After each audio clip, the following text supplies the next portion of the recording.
May naamoy ako mabango. Ay! Ay, lakay! Ang sarap! Matagal na akong hindi nakakain ng pinakbet.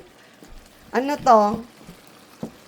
Anniversary celebration continuation. Mas masarap to kaysa sa kinain natin kahapon. Oh my gosh, ang sarap!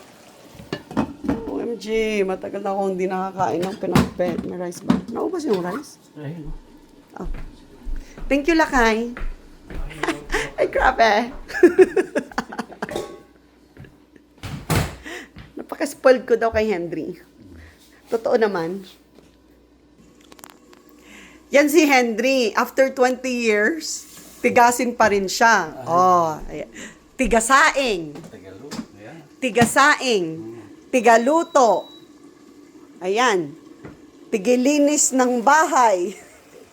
Tiga repair. Tiga-repair ng kung ano-ano. Oh, mamaya, bababa na yan sa baba because he's gonna fix our heater. So, we called the any hour guy kasi our heater is on and off. Minsan gumagana, minsan hindi for some reason. So, we called the any hour guy and magkano yung charge niya sa atin? 800. Yeah, it's like almost $900. It's like 880 or something.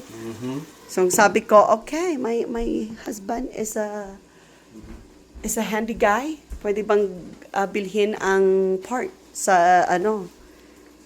Can we just buy the parts? This is the parts. Yeah, and guess what? Ito yung part and binili lang ni Henry ng $30. $30! Compared to almost $900. Oh my gosh. O, di nakatipid na naman kami. Buti na lang. Meron akong lakay na napaka-tigasin. Ayan o. Oh. Kakain na ako. So, anong wish mo, lakay, sa ating 20th year anniversary? Kambal sana. Garaman ka man. Matagal na yung ilusyon mo na yan. Oy, nag-expire ang katawan. Naka-feeling ka.